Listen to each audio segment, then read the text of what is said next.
March 6, 1945, Cologne, Germany. The war in Europe is nearly over, but try telling that to the men in the tanks rolling through the smoking ruins of the Rhine River city. The streets are a labyrinth of rubble. Snipers hide in half-collapsed buildings. Every corner feels like a trap. And for the tank crews of the US 3rd Armored Division, the spearhead, one German word still strikes fear into their hearts. Tiger. For 3 years, the Tiger tank has been the undisputed king of the battlefield. Its 88mm gun capable of ripping through Shermans at miles of distance. Its armor shrugs off most American rounds like raindrops on steel. To meet one head-on meant death. But on this day, something new enters the city. A machine so rare that most German tankers have never heard of it. An American tank, unlike any they've faced before. It bears a 90mm gun, and it has come for the Tiger. This is the M26 Pershing, the United States answer to the Tiger. And here, in the heart of Cologne, it will make its first recorded kill in history, on film. The Tiger lurks at the end of the street, waiting. It fires first. The American crew freezes. The shell misses by inches. Then the Pershing's gunner steadies his sights. One pull of the trigger, and in a single flash of light, the Tiger is gone. In seconds, the legend of German invincibility burns out on a Cologne street, and the world sees that America has a tank that can kill a Tiger. But this was no miracle. The Pershing's arrival was the culmination of years of frustration, innovation, and loss. A war of machines where men paid the price for every technological misstep. Before Cologne, American tankers fought in machines they knew were outmatched.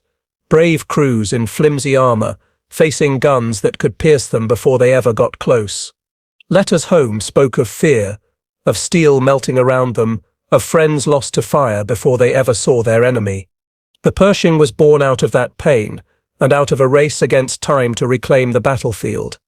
This is the story of the American Pershing, how it arrived too late for most, but just in time to change the fate of those who faced the Tiger.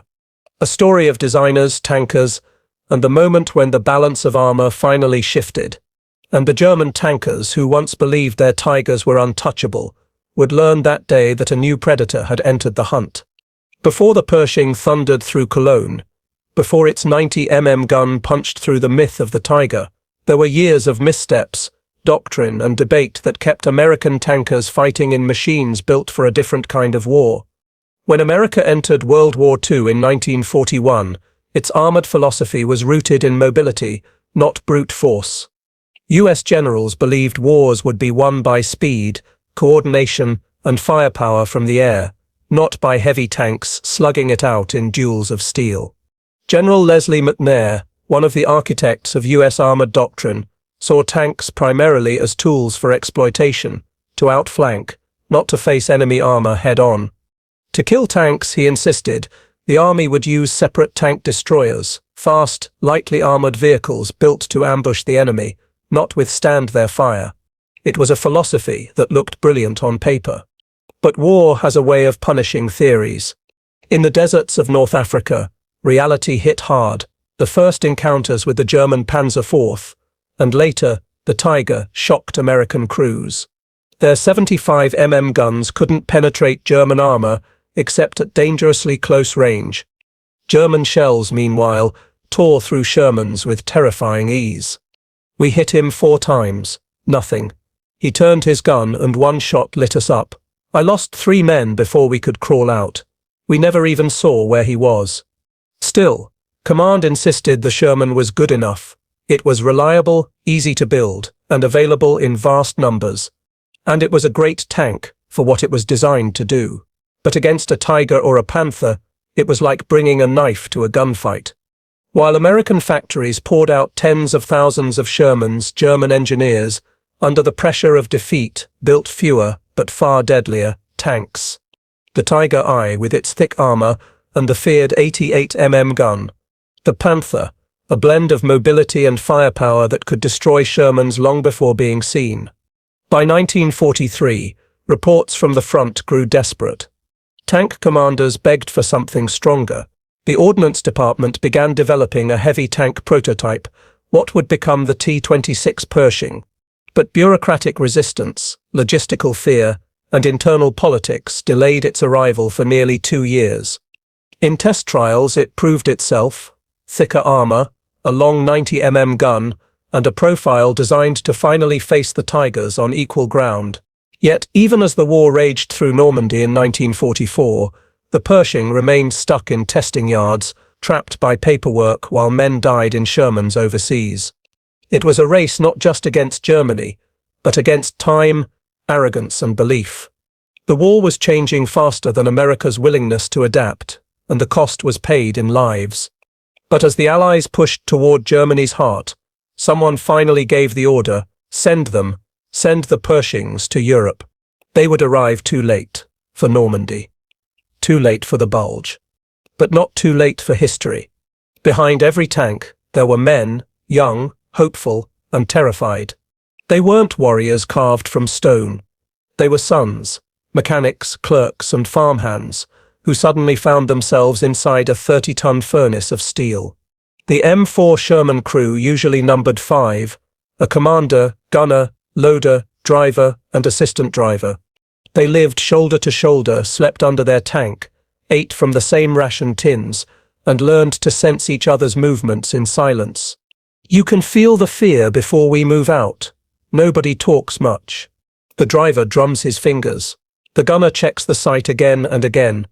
You tell yourself you're ready. But when that first shot comes, you know you never are. Across the front line, the men of Germany's Panzertruppe, armored corps, were fighting their own losing war. They were veterans now, worn thin after years of retreat. For them, the Tiger was not a symbol of invincibility anymore. It was a lifeline, the only thing that still gave them a fighting chance. They say our Tiger can stop anything, maybe. But we are so few now. Fuel is low, the sky is always full of Allied planes, and every road ends in fire. We fight because stopping means dying anyway. Both sides knew the odds were shifting. By late 1944, the Americans had numbers, air dominance, and fuel. But inside those Shermans, it didn't feel that way. Every rumor of a Tiger sent shivers through the ranks.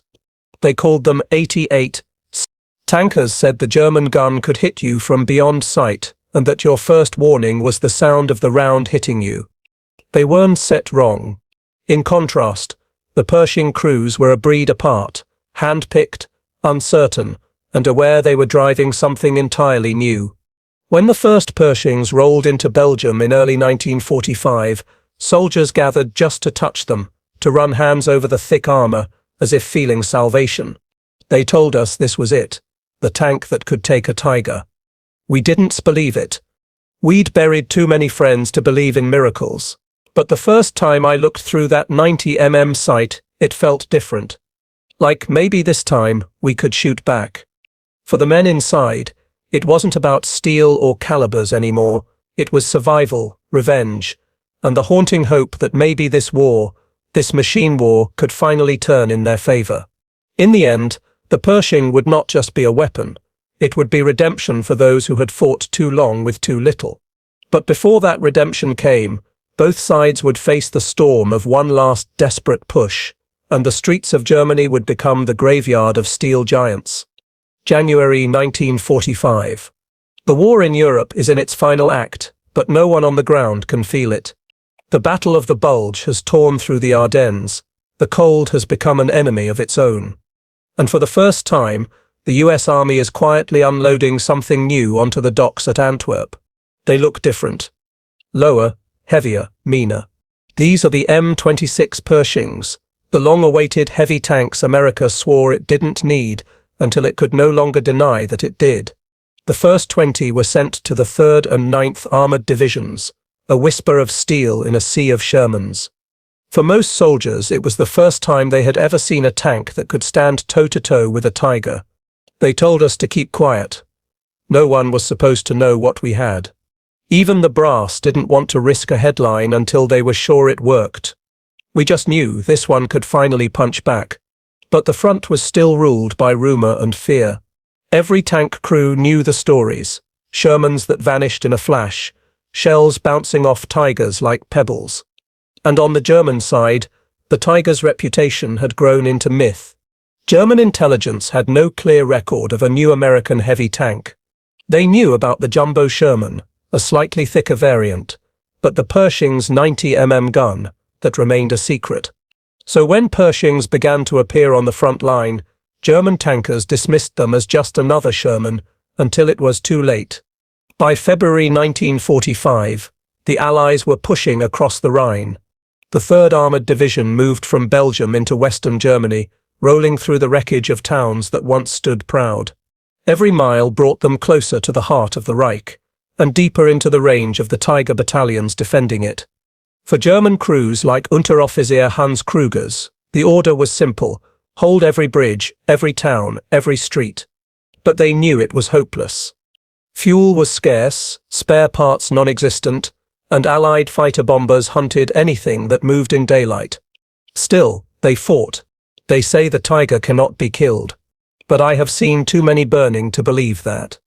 We hold on because the fatherland says to hold, but it feels like the end is coming, and it is coming fast. By early March, both sides converged on Cologne, a city once home to 500,000 souls, now reduced to smoking ruins. The Rhine River divided its bones in two, and the bridges that crossed it became prizes worth dying for. In those final days, one American Pershing, fresh from Antwerp, rolled toward the city's center. Inside it, 5 men who'd waited years to fight on even ground. Ahead of them, a Tiger tank prowled among the ruins, its crew unaware that for the first time they were no longer the hunters. In the shattered streets of Cologne, 2 tanks would meet. One born of legend, the other of necessity. And when they did, the myth of the Tiger would end in fire. Cologne, Germany, March 6, 1945. The city is a graveyard of stone and smoke. The air smells of ash and cordite. Somewhere beneath the towering shadow of its cathedral, 2 giants are about to find each other. The American tankers of the 3rd Armored Division move slowly, street by street, house by house. They've been told a German Tiger is somewhere ahead, covering the approach to the cathedral square. Every window feels like a gun barrel. They said it was probably just a self-propelled gun. You tell yourself that, but you don't believe it. We could smell the burnt fuel before we even saw it. Their Pershing, nicknamed Fireball, leads the column. Its 90 gun is loaded, its commander peering through a narrow slit into dust and shadows. They round a corner onto the broad street facing the cathedral. And there, at the far end, it waits. A Tiger eye camouflaged in grey dust, its barrel already turned down the street. Its crew, 3 veterans and a young loader barely 18, have been lying in ambush for hours. We heard them before we saw them. Engines. American. Close. I told my gunner, Thid, wait until you see the cross. Thid. Then the cathedral shook with our first shot. The shell tears down the street and slams into the building beside the Pershing. Brick and dust explode across the crew. They duck, hearts hammering. The driver throws the tank into reverse. The gunner spins the turret, searching for the flash. One miss, by inches. If the Tiger had fired a second sooner, history would remember only a burning Pershing in Cologne. Target, front, end of street, Tiger. Up. Fire. The first American round pierces the Tiger's front armor, an impossible feat for any Sherman, but not for the Pershing. A second shot follows, then a third. The Tiger erupts in flames, its hatches bursting open as the crew tries to escape the inferno. In 1 minute and 20 seconds, the symbol of German armored supremacy was destroyed. The entire battle was captured by a combat camera team watching from a balcony, the only recorded tank-to-tank kill of its kind in World War II. Inside the Pershing, the crew sits stunned. They don't cheer, they don't speak. The gunner just breathes hard and whispers, "Got him." We knew what we'd done, but it didn't feel like a victory, just survival. We finally had a tank that could do what we seat needed for years, and it had come too late for too many. For the German crew, the end was instant. The loader never made it out. The commander died trying to pull him free. The streets of Cologne swallowed their machine and their names. In that moment, a chapter of the war turned. The Tiger's reign was ending, and the Pershing's roar announced it to the world. But the victory was a bittersweet one. For every man who survived Cologne, 100 had fallen before they ever saw a Pershing. The Cologne duel was over, but its echo would carry far beyond those ruins. Because once the Americans proved they could kill a tiger, the balance of fear in Europe shifted forever.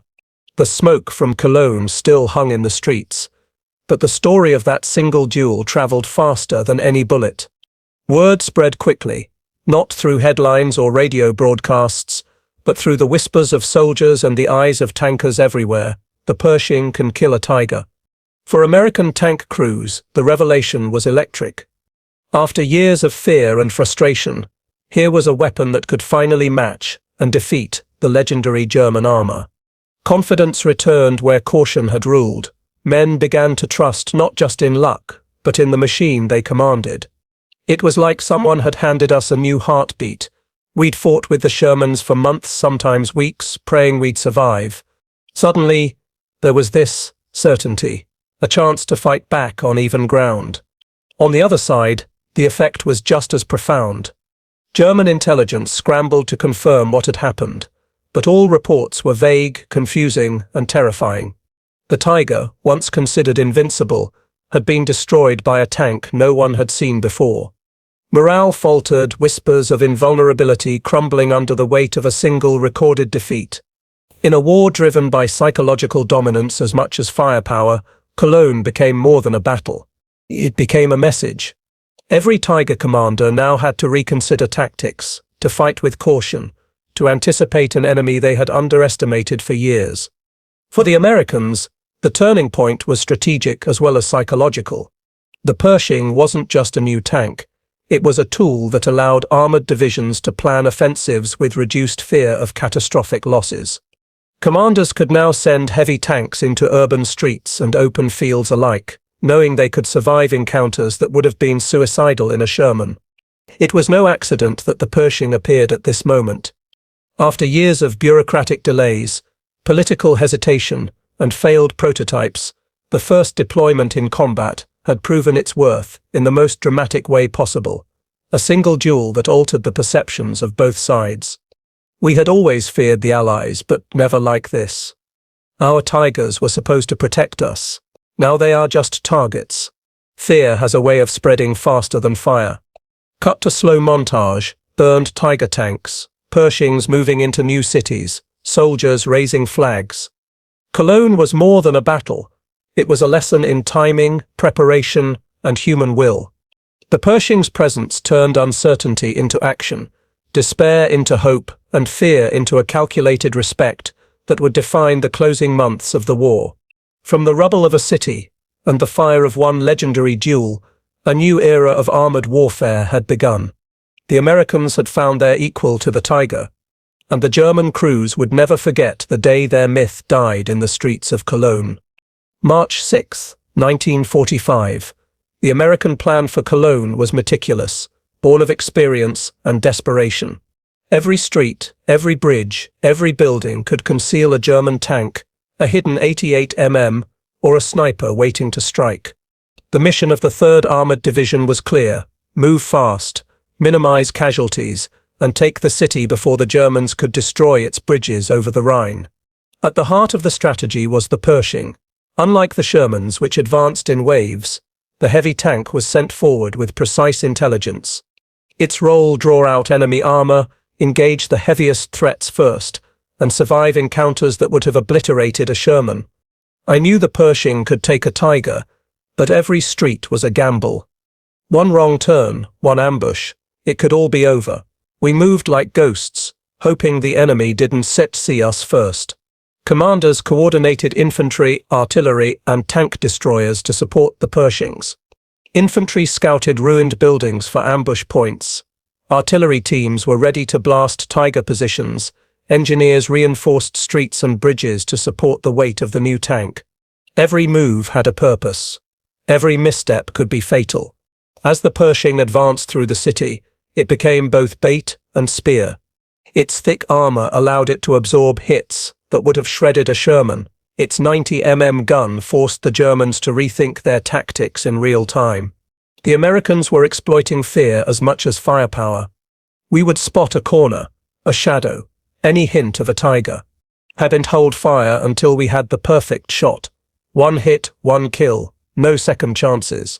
German tankers, unaware of what faced them, continued to follow old doctrine, hold positions, strike at advancing Shermans, and trust in their armor. They didn't know the Pershing's gun could penetrate their frontal armor, that it could end the myth of invincibility in a single shell. The plan came down to precision, patience, and nerve. The Pershing crews crawled through streets, tracking shadows, waiting for the tiger to reveal itself. Infantry and artillery provided cover, but the tension remained. Each second could be their last. Every movement, every calculated risk, built toward the moment when the Pershing would finally meet the tiger face to face. All previous losses, all fears, all doubts converged in the narrow streets of Cologne. The stage was set, the players were ready, and history was about to be made. The strategy had worked, the trap was set. But could courage and technology overcome the tiger's fearsome reputation? The answer would come in a flash of fire. Cologne, March 6, 1945. The streets are a tomb of rubble and smoke. Every corner could conceal death. And at the end of one narrow avenue, a shadow moves. The tiger, its turret swivels slowly, scanning, ready to unleash destruction. Inside the Pershing, every man is hyper-aware. The driver senses every vibration in the street. The loader's hands tremble slightly as he racks a shell into the breech. The commander speaks softly into his headset, coordinating infantry movements, artillery support, and the angle of approach. It is a ballet of tension, a dance with death. We'd been taught patience. Wait for the right moment. One shot, one kill. If we rushed, we would be a funeral pyre. I could hear my heart beating inside the tank. Every breath mattered. The tiger fires first. A thunderous roar, the shell slamming into the building beside the Pershing. Dust and bricks explode into the tank, rattling the crew. It is a reminder, the hunter can be hunted, but death is always close. The Pershing pauses. The gunner steadies the 90 sight. He tracks the tiger, sees the weak spot in the frontal armor. The moment hangs suspended, a heartbeat stretched over eternity. I knew this shot would change everything. If I missed, we were gone. I pulled the trigger, held my breath, and watched the round fly. The tiger shudders. Its frontal armor, once thought impenetrable, splits under the 90 round. Smoke pours from the turret. Flames lick the sides. The hatches blow open as the crew struggles to escape. In one instant, the symbol of German armored dominance was destroyed. The Pershing's crew holds their breath, scanning for any other threat, but the streets are silent. The myth of the tiger, invincible for years, ends not with strategy or numbers, but with courage, patience, and a single well-placed shot. We didn't cheer. We didn't celebrate. We just kept moving. The city wasn't kept safe. There was always another corner, another tiger waiting. The battle is brief, but decisive. American infantry moves in, securing the streets. Pershings continue forward, their reputation now confirmed by fire and smoke. For German crews, the fear is instantaneous. Rumors spread faster than gunfire. The Pershing is real. It kills tigers. It survives where Shermans cannot. In the streets of Cologne, history was made. Not through overwhelming numbers, not through chance, but through precision, courage, and technology converging in a single moment. The Pershing had proven itself, and with it, a new balance of power arrived on European battlefields. A myth had fallen, and a new hope had risen. The streets of Cologne would forever remember the day the hunter became the hunted. The duel was over. The streets of Cologne, once echoing with the roar of engines and the thunder of artillery, now lay eerily quiet. The Pershing crews had survived, but the cost was clear. Buildings were leveled, fires still burned, and the echoes of explosions lingered in every alley. For the German crews, the loss was devastating.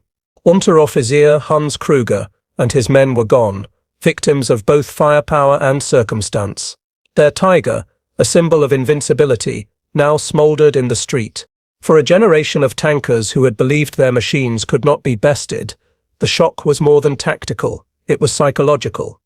Reports say a new American tank destroyed one of our Tigers in seconds. We cannot confirm many details, but the fear is real. Men are beginning to doubt what was once certain. For the Americans, the victory was tempered by humility. The Pershing had proven itself, yes, but every crew knew that war was rarely this clean. Losses elsewhere in Normandy, in the Ardennes, had already claimed men who would never know this moment. We did it. We finally hit one, but it doesn't feel like a win. I think of the boys we lost before this, and it seems hard to celebrate. Even in triumph, the human cost was tangible. Every victory in war carries the shadow of those who paid for it. The Pershing was a marvel of engineering, a machine that could shift the balance of armored warfare, but it was still carried by men vulnerable to fear, fatigue, and fate. Tactically, the Duel changed everything. American units now had the confidence to challenge German armor directly. Urban combat, once a nightmare dominated by fear of Tigers, became more calculated. German tankers, facing a new enemy capable of destroying them with ease, began retreating or dispersing to avoid direct confrontation. Cologne was not the end of the war, but it marked a turning point in armored engagements. The psychological impact was immense. The Pershing had arrived too late to save every Sherman, too late to prevent every casualty, but just in time to rewrite the rules of tank combat. The men of both armies carried the memory of that day forever, a mixture of pride, sorrow, and the sobering reminder of how fragile human life is when weighed against the power of steel. In the streets of Cologne, history was recorded in fire and smoke, in letters and reports, in the names of those who lived and those who did not. The battle had ended, but the lessons, the courage, and the tragedy would echo long after the last shell had been fired. The streets of Cologne have long been rebuilt, but the echoes of March 6, 1945 remain in the rubble, in the memories of the men who fought, and in the steel that once roared through these avenues. The M26 Pershing arrived late to the European theatre, but in that single duel with a Tiger tank, it forever altered the perception of armored warfare. It proved that ingenuity, courage, and patience could overcome even the most feared machines. It shifted morale, emboldened soldiers, and forced German commanders to rethink strategies they had relied upon for years. The Pershing wasn't just a tank. It was hope. It was revenge for every Sherman we lost. And in those streets, it finally gave us a fighting chance that felt fair. The legacy of the Pershing is more than technological. It's human. It is the story of the men who trusted in a machine when everything else had failed, who faced fear with calm precision, and who carried on despite knowing the cost could be their lives. For German crews, it was a lesson in humility and the fragility of myth. No machine is invincible, no legend immune. Even the mighty Tiger could fall, in a street, on a battlefield, or beneath the gaze of an enemy who refused to back down. History remembers the Pershing not just for its gun, its armor, or its engineering brilliance. It remembers the fear it overcame, the courage it inspired, and the lives it touched, those who fired its gun, those who faced it across the battlefield, and the millions who watched the war unfold from afar. In the end, the duel in Cologne is more than a story of tanks. It is a story of humanity, of courage in the face of terror, of ingenuity against overwhelming odds, and of the quiet, often invisible sacrifices that shape the course of history. When we remember the Pershing, we remember the men inside it. When we recall the Tiger, we remember those who dared to fight against it. History is written not just in victories or losses, but in the echoes of human courage that resound long after the guns fall silent. If this story moved you, like, comment, and subscribe for more echoes of history. Every battle, every soldier, every moment of courage deserves to be remembered.